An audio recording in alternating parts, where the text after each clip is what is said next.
Welcome to the MS&Me Radio Network. The broadcast shows are for informational and entertainment purposes only. They are not designed to provide listeners with specific personal, medical, or counseling advice. Individuals with a medical issue should always consult their healthcare provider. MS&Me is not responsible for content of individual shows. The views expressed by show hosts or their guests are their own. Enjoy the show. I'm John Strum, and this is RealTalk MS.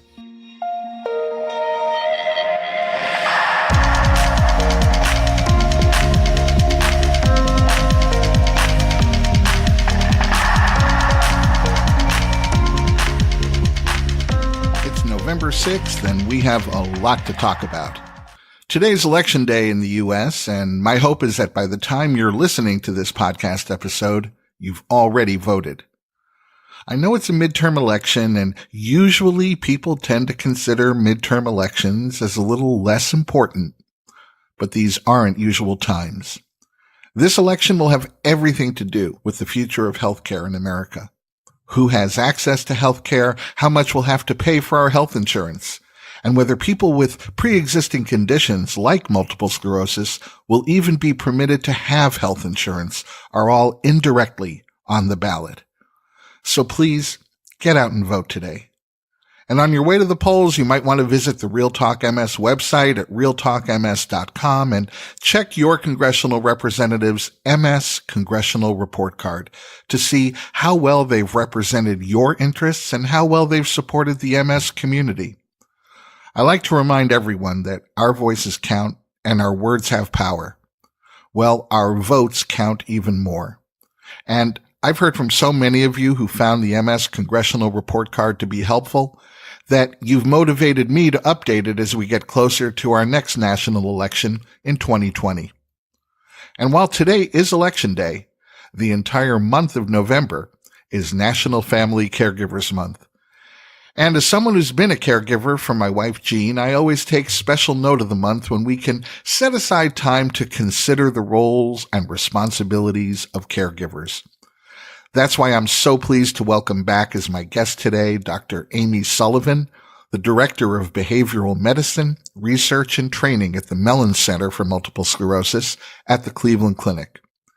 Dr. Sullivan was a guest on the podcast last year when we talked about MS and depression. Well, that turned out to be one of the most downloaded episodes of Real Talk MS ever.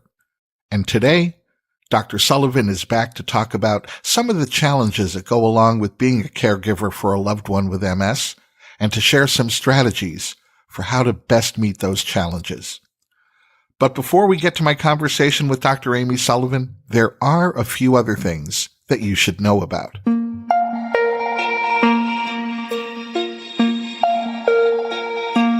You can file this under the kind of feel-good story that we should see more often.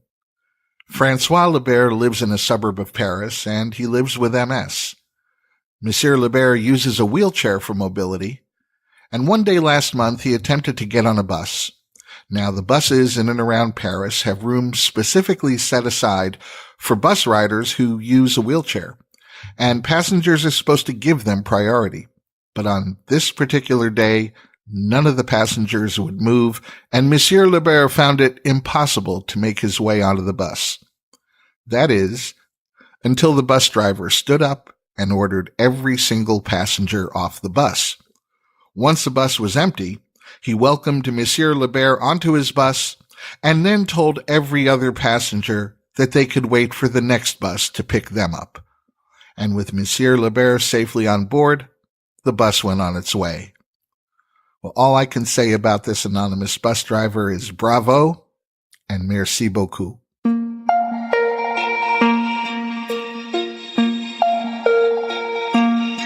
If you filed that last segment under Feel Good News, you might want to file this one under Say That Again.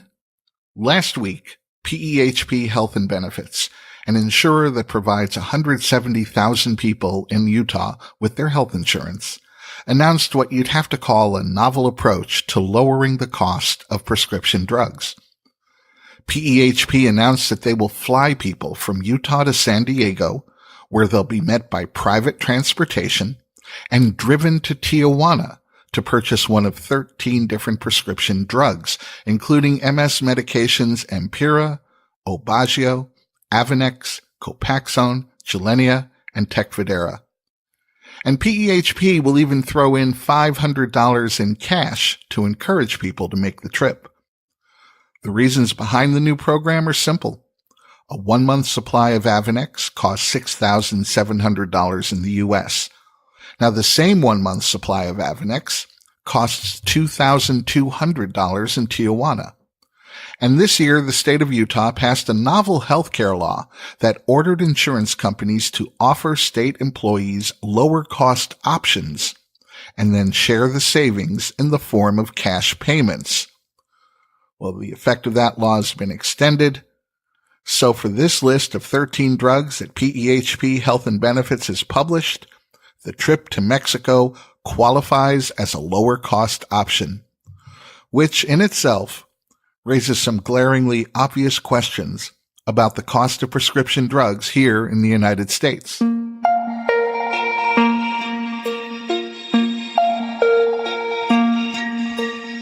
As we've talked about in past podcast episodes, although Ocrevus was approved for treating relapsing remitting MS in the UK, the National Institute of Health and Care Excellence, the organization that determines whether a specific treatment will be offered by the UK's National Health Service, initially failed to approve Ocrevus for treating primary progressive MS. Well, that decision was both sad and ironic because Ocrevus is the only drug that's been approved by the FDA and the European Medicines Agency for treating primary progressive MS. But the National Institute of Health and Care Excellence, which is known as NICE, but doesn't seem to act that way, well, they initially determined that Ocrevus wasn't a cost-effective treatment for primary progressive MS. Now, back in July, when we talked about this, I said that it wasn't the end of the story. I felt that based on their history, this was a negotiating tactic that NICE was using in an effort to arrive at a better price for Ocrevus. Well, the final guidance on Ocrevus from the National Institute of Health and Care Excellence was expected to be announced on October 31st. And the official guidance, the final guidance, was expected to recommend against including Ocrevus as a treatment for primary progressive MS in the UK. But that announcement never came. Instead, NICE has postponed any action pending the outcome of ongoing talks between Genentech, the manufacturer of Ocrevus, and the National Health Service in England. So perhaps things have been put on hold because both sides believe that there's a compromise to be reached here. And given the importance of being able to offer at least one potential treatment for people living with primary progressive MS in the UK, we will certainly keep you informed as further announcements are made.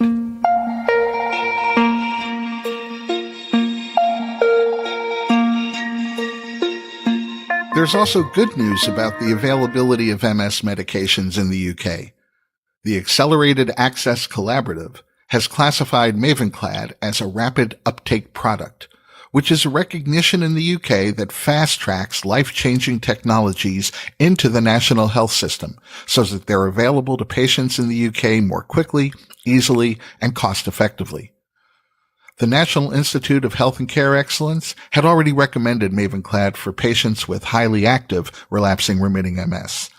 This latest action will move that recommendation into higher gear.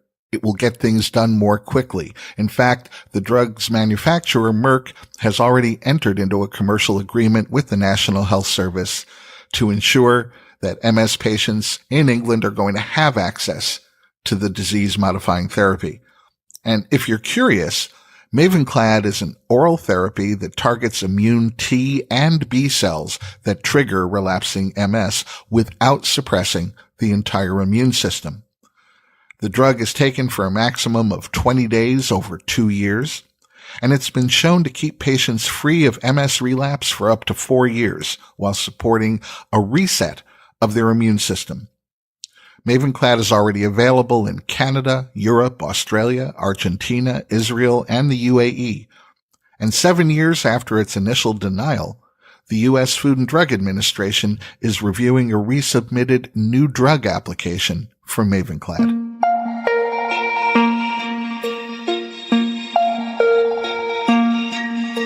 Heading into National Family Caregivers Month, Embracing Carers, EMD Serono's global initiative designed to raise awareness and action in support of the overlooked needs of caregivers, announced a new collaboration with Can Do MS to fill the shortage of resources focused on the unique needs, concerns, and unmet challenges of MS caregivers.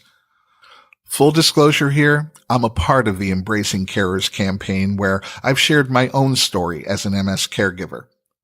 Well, under this collaboration, Can Do MS is creating online support groups and educational programs dedicated to helping MS caregivers understand the impact of MS-related mood and cognitive changes on relationships, communication, and everyday activity.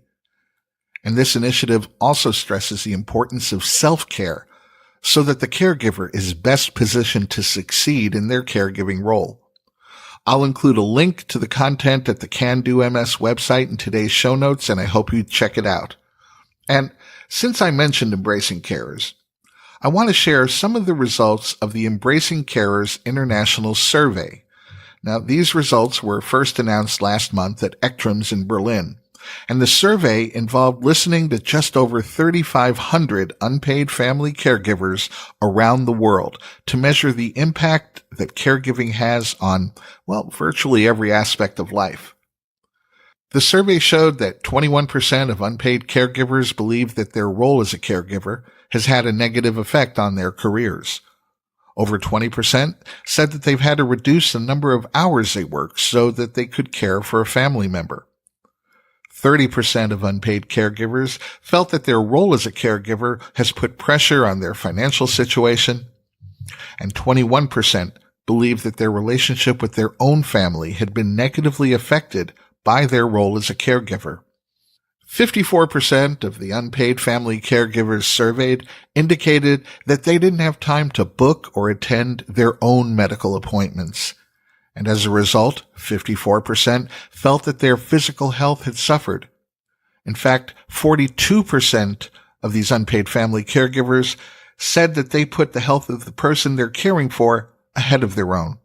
And just a heads up that if you've already downloaded the RealTalk MS app from the Apple App Store for your iOS device and the Google Play Store for your Android device, I'm including the key findings from the Embracing Carers International Survey as bonus content in the app this week. Now, if you're an MS caregiver, then none of the results of this survey come as much of a surprise. In a moment, my guest, Dr. Amy Sullivan, will talk about how we as caregivers can do better, even when the job of caregiving gets hard.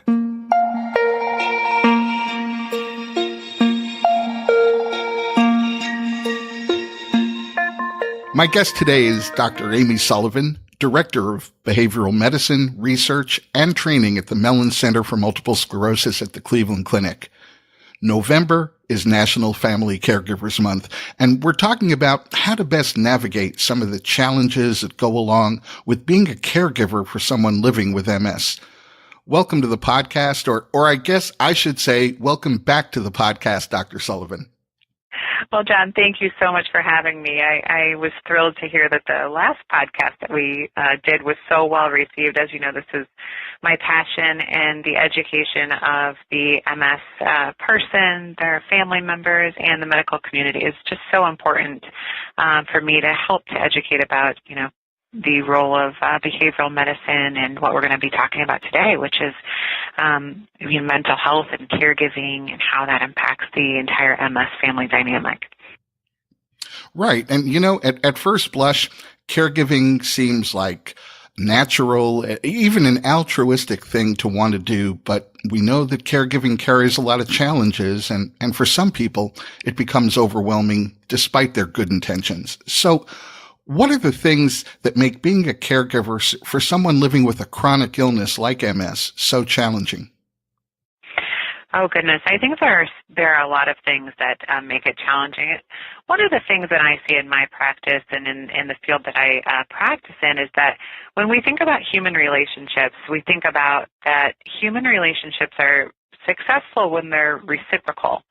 And I think that this is really important to just kind of touch upon, because when we think about the MS patient, they may need some assistance or they may need some help, but I think we also have to remember that the needs of the caregiver can't be forgotten. And in order for this relationship to remain healthy, there has to be an equal ebb and flow in the relationship. And so I think that's kind of where I start my discussion. I think there needs to be a realization that the relationship has to be mutual and reciprocal for it to be healthy. You know, there are a couple of words that people use when they're talking about the challenges that caregivers can face. I'm wondering if you could explain whether caregiver burden and caregiver burnout are the same thing. Mm-hmm. Yeah, I'd be happy to talk about that. Well, I think first when we think about caregiving, we have to identify what caregiving is. And so when we look at caregiving, we know that it's both a physical and the psychological care of the person in need. And so with that being said, you know that there's going to be a lot of effort paid to that. And so when we dig further into the literature, caregiver burden, it's multidimensional. And so when a person comes into my office, typically they're able to have the conversation with the partner that they're caring for, but they talk about this multidimensional response to caregiving.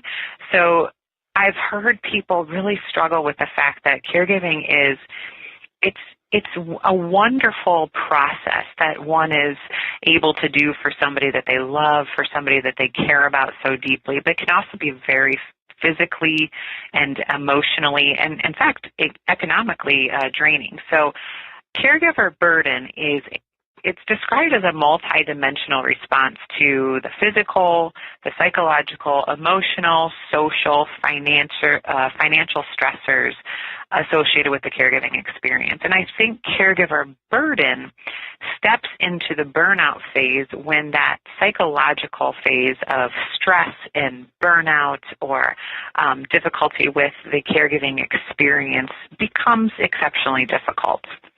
Well, thanks. I've heard the terms used interchangeably, and I know they weren't quite that, so I appreciate the clarification. I'm sure a lot of people listening now better understand the differences there, and I think it's a pretty important difference.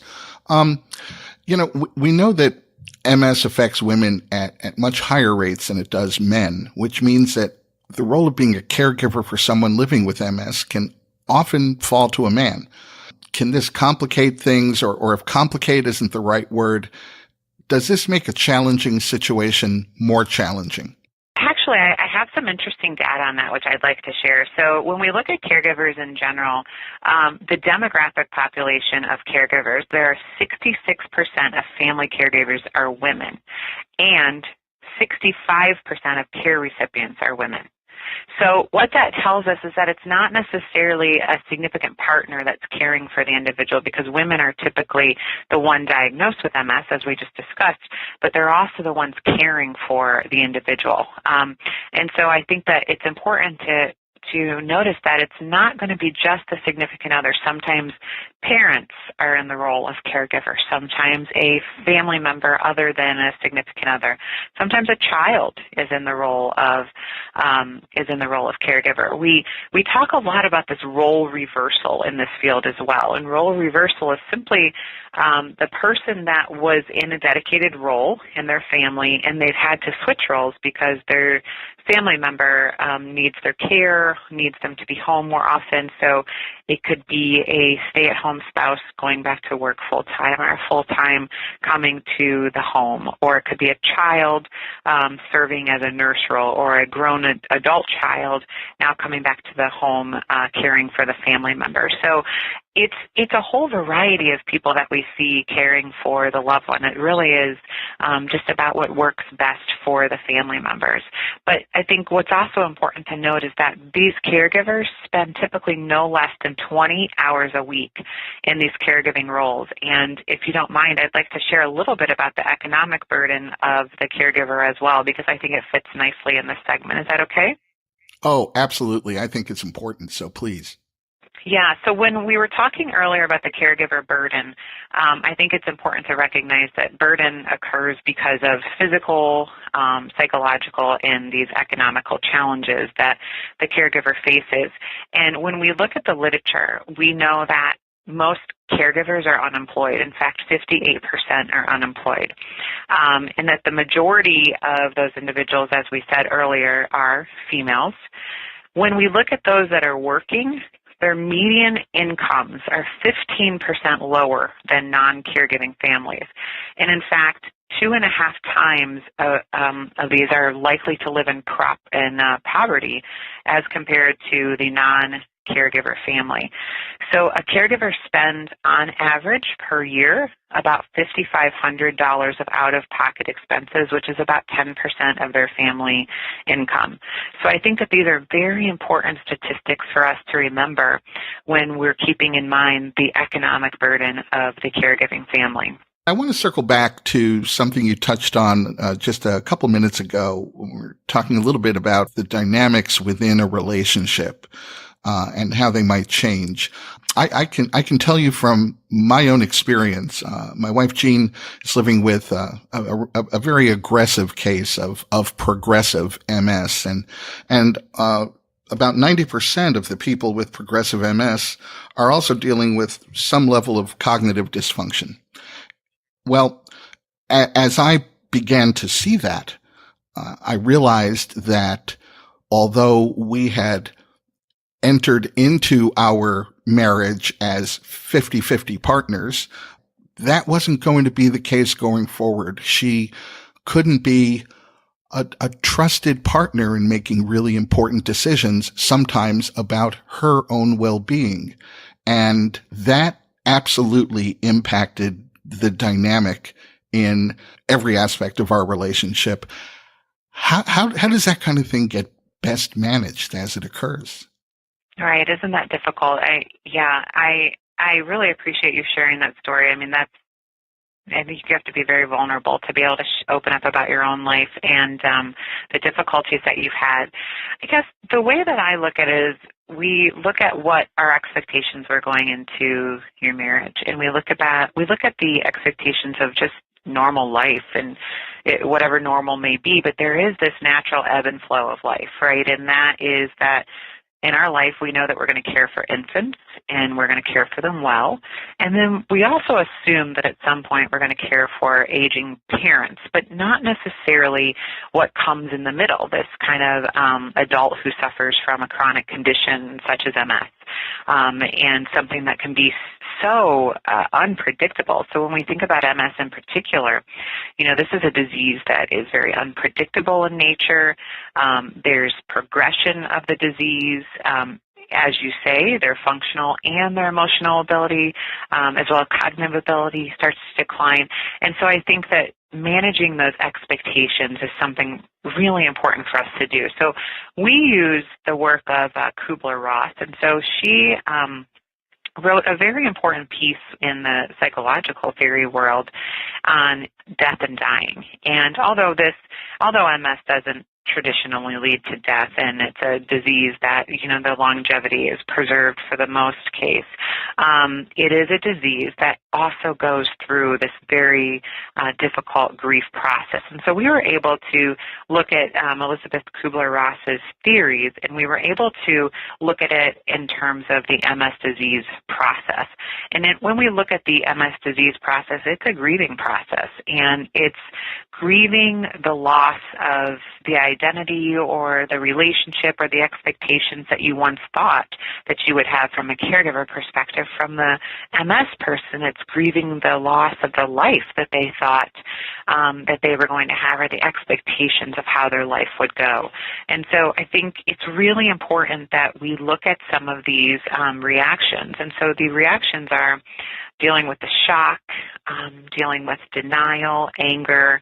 There's a bargaining piece in this theory. There's depression, and then eventually we move to acceptance. I think I probably said this on your last podcast, John, but I don't really like the word acceptance because it, to me, seems pretty passive. It sounds like we're saying, well, I guess I accept that I have this disease, or that my partner has this disease, and there's nothing I can do about it. So instead I prefer the word adaptation, and that is more active, and that is a word to me that means that we still have some control over our destiny and over the way that we're going to be looking at our lives. And so I prefer to use that term. But I hope that that theory, the grief and what we call adaptation model, makes sense. I think it makes a lot of sense, but what I find interesting about that model is when you look at Kubler-Ross's theory, as you said, it was originally centered around the concept of death. And death is, I guess, for lack of a better term, it's an acute event, where MS is chronic. So as you're going through these things, the issues that you may be facing, either as a patient or a caregiver, they also continue to evolve. Where there is adaptation, that becomes kind of an ongoing theme. Yeah, for sure. There's another theory that I'm familiar with, and that is about a caregiving career. So this is phrased a little bit differently. So when this is Lindgren's theory, and this is a theory that walks a person through what the career of caregiving looks like. So they identify the first stage, which would be the encounter phase. So when the person is, or the family is confronted with the diagnosis. And then there's the enduring phase. So this is kind of being submersed in the caregiving role. And then there's the exit phase. And the exit phase is a phase where the caregiving role is relinquished either to death or to going into an assisted living facility. And so I think that that's an important way for us to conceptualize kind of the career trajectory of the caregiver as well. I think we really need to focus on how important it is for the caregiver to take care of themselves. So when we're thinking about these theories, what's important for us is, how is the caregiver caring for themselves? Because what we know, like we said earlier, is that this caregiving burden, or burnout, if you want to add the emotional component to it, as we have already described, has a significant economical burden. But there are significant physical and psychological burdens as well. Well, I was about to ask you, you just said it, self-care gets overlooked sometimes in dealing with the burden of caregiving. So what are some of the steps that people can take to best manage their own lives as they take on caregiving responsibilities? When I'm teaching this, either to a class, to a medical community, or to my MS patients, I want to start by reminding people of the airline stewardess analogy. So that is when you're getting ready to take off on a flight, they're going over the instructions, and they say, in the event of an emergency where there's pressure loss in the cabin, the oxygen mask will fall, please secure your own mask before securing the mask of anyone around you. And to me, that's just a beautiful analogy of making sure that we're taking care of ourselves first. Now, when we think about the caregiver's physical health, there are some really scary statistics. There are statistics that show us that, of course, the stress hormone increases, which can lead to higher blood pressure and glucose levels. It can weaken the immune system.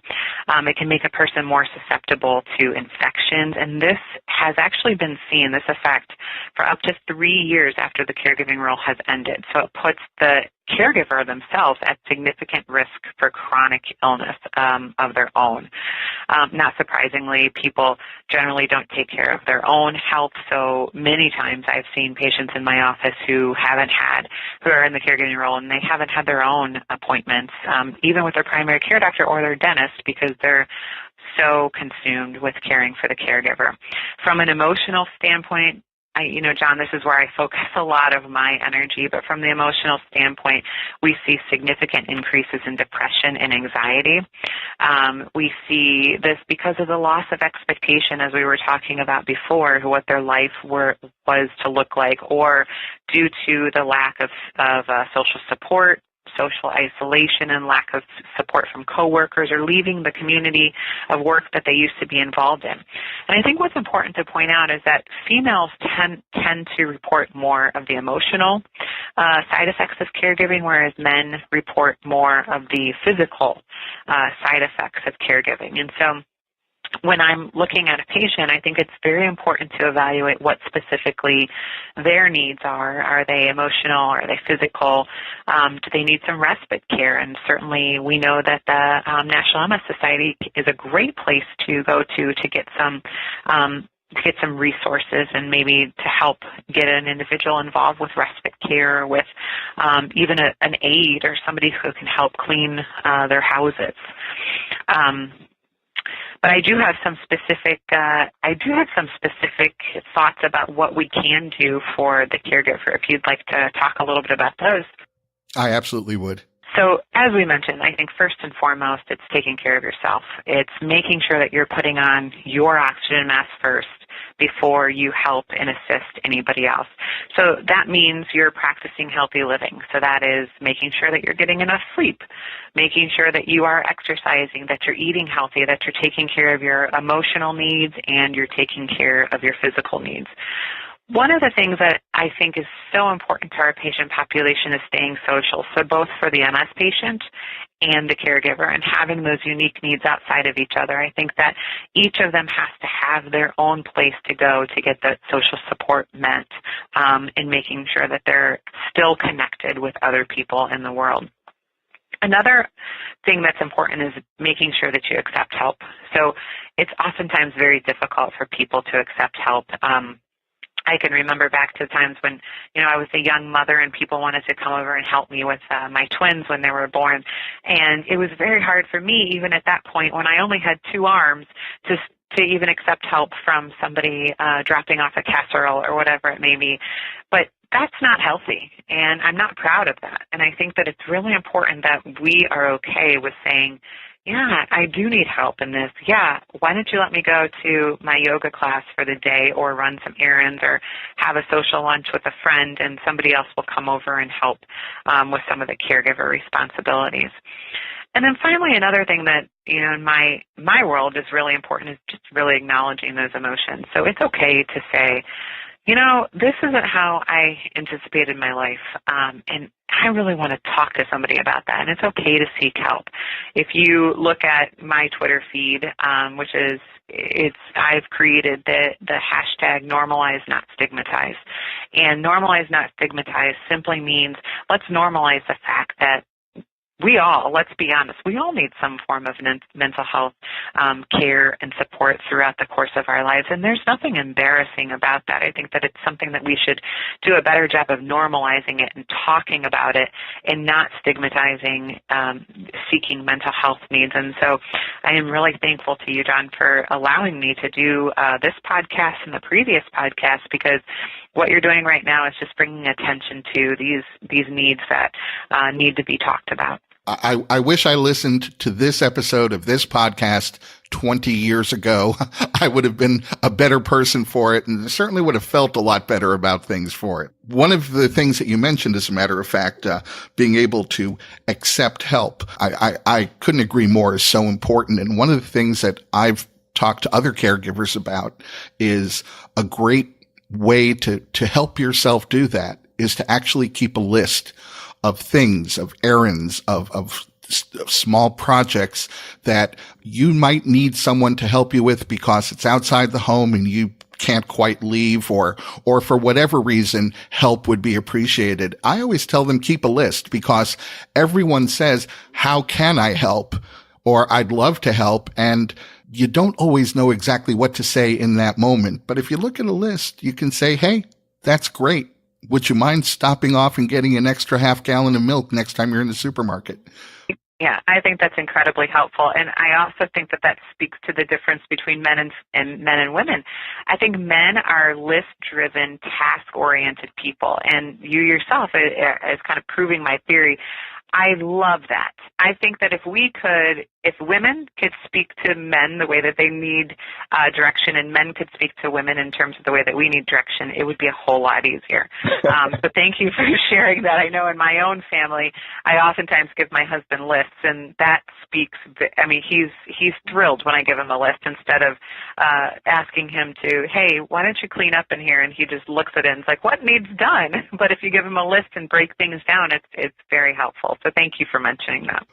Dr. Amy Sullivan, thank you for all that you do to help people living with MS and their caregivers live their best lives. And thank you for coming back to talk with me again. This has just been an incredibly valuable conversation, and I really hope we can have more conversations in the future. That would be my pleasure. Thank you so much, John. Well, that's going to wrap up this episode of Real Talk MS.